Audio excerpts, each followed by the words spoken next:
blow it out. Somebody's blowing bubbles at us. So we have for you 3 of the stars of a tiny little vulgar. I don't know who this is made for, but clearly it's made for you. Animated series. It's made for somebody. The stars of Has Been Hotel. We have Amir Talai. Come on out.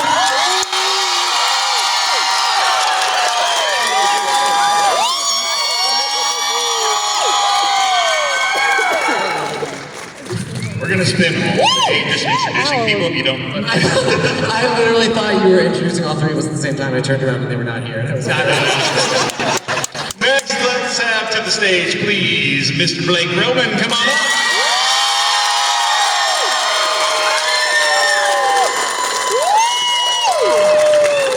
And last, certainly not least, she is your.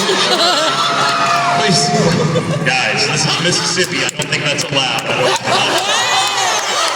There's laws about that here. I don't know. Please welcome to the stage, Erika Henningsen. Come on out. Erika just poked her head out and said, "Did you guys kiss?"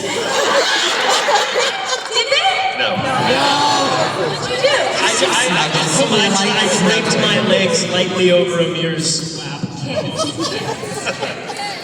Okay, this is why we like it. So these guys have this thing figured out. They've been visiting with us all day today. This is a Q&A. This is your guys' microphone. My watch is like, that's way too loud where you are. Facts. Jackson. Yes, we are aware. People who are signing. I know you guys know that. So here's how this normally works. When you scream, you pull the microphone away. You don't scream into the microphone? Right. Did you tell Jamie Kennedy? We're still teaching some of our guests this, yes. I know Jamie Kennedy doesn't have much experience with mics. Yeah, no. He just stand up for 20 years. So this is your microphone, guys. Come on down. We'll get through as many questions as we can in the short time we have jump into together. questions. Yeah, we will not get through everybody, I promise you. Look at this line. But we're going to jump through and get through as many as we can. So give us your name. What's your name, sir? Hi, I'm James. James. What is your question, James? Okay, so Hollywood has been putting out a lot of musical. That's not a question. Musical adaptations lately, Yes. and they're very ashamed of the fact that they're musicals. Like, James, why are you staring at me? at Ask them, not me. I don't. What are your thoughts on Has Been Hotel finally being a musical and it being its biggest selling point? That's a loaded question. Anti-Jamie Kennedy here. Yes. I think it's amazing. It is. We're not in the living room, babe. We're like the Hunger Games stadium. I know this is kind of wild. I'm still acclimated. I think it's incredible. I think that there's something about an animation too that has always just coincided with like music too. You know, I mean, I always say it. I'm obsessed with Adventure Time, and that's something that has like so much music baked into it. And when there's music in it, I feel like there's just so much heart that comes along with that. So I feel amazing about it. I feel lucky that I get to be a part of it, and that they've wanted there to be like a musical Broadway-esque element to it. Yeah, there's somewhere in Hollywood they did some sort of market research that like when you tell people it's a musical, that turns off a certain number of people. And it's like, yeah, that's true. But the people who are excited about that show up. What people don't like is being tricked. So when you see the Willy Wonka, the new one, a lot of people went to that not knowing it was a musical because the studio was ashamed of it. So they got there and they're like, what the fuck is this? I don't like musicals. So it's great to see like Amazon being like, hey everyone, here's a musical. And then being like, great, I love those. So that's nice. Question. You. Killed it. Hi, I'm Savannah. Hi, Savannah. Hi. What's your favorite line from Has Been Hotel That they've delivered or just in general? that they delivered? Okay. You're slappy.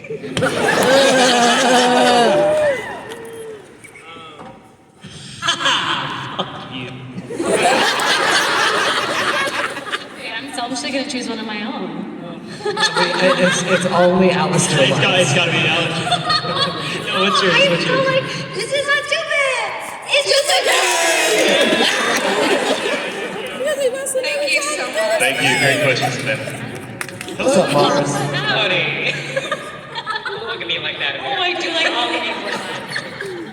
Anyway, I feel bad. Okay. My question is for Blake. So, oh god. You're doing great.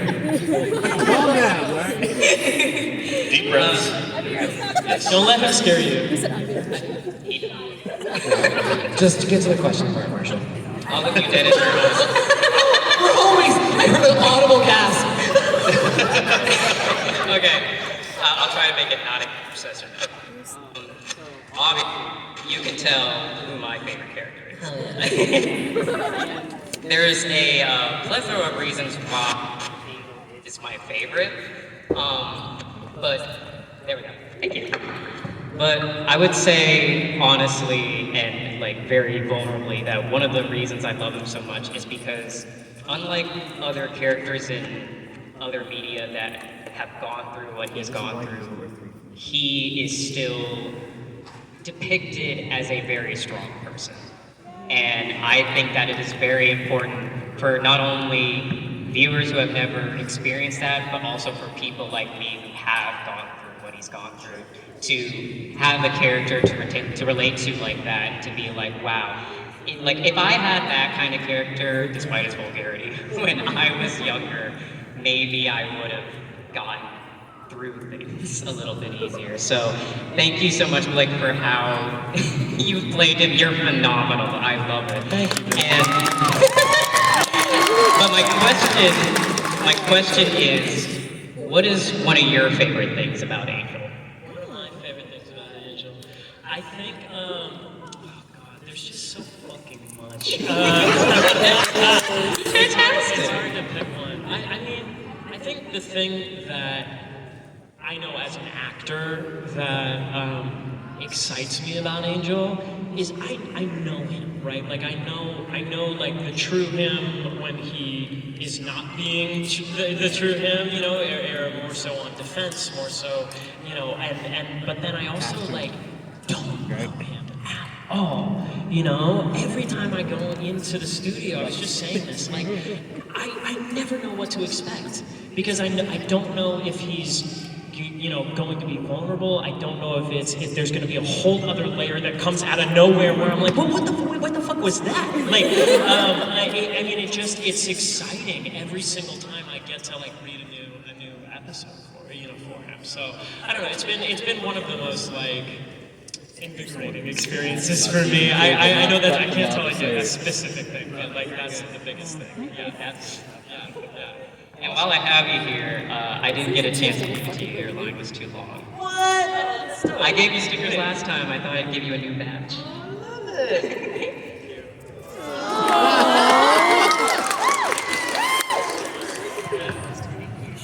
You're awesome, Marshall. We love you. Seriously.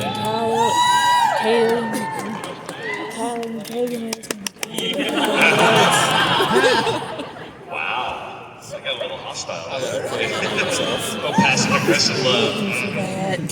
Hi. I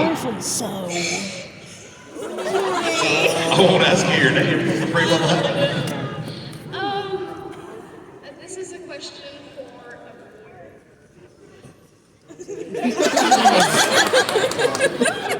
They're all. what sound or app do you use for your voice for like the radio?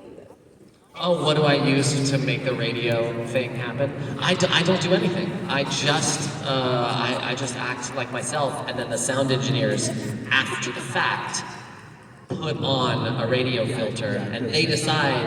I'm sure some of you noticed, like sometimes the radio filter is strong, sometimes it's not there at all. So it's really up to them, and I don't change anything, and I just sort of trust in Viv to know what she wants to do with it. What? I tell Viv that she's amazing. You gotta get it. Okay. I normally refuse to pass on messages to Viv, but that one, I got you. Hello. Yeah. Hi. I don't know if you guys have seen like any headcanons about your characters. I was wondering if you guys had any favorite headcanons about your own characters. Headcanon. Well, I learned what OC meant. Like, I didn't know what the hell. People were saying it. I was like, yeah. What? And then When would you say you learned what OCs are? probably You told us. This was like a month ago. yeah. Okay. Amir teaches us a lot. But then, since then, I mean, it's been like absolutely incredible hearing everybody's like interpretations for their own, characters or characters who, there's just such imagination that goes into all of it. Headcanon the biggest one for me will always be ships, like who ships who. And I remember there was a time recently where I texted Amir and I was like, so like, what's with this radio dust stuff? Like,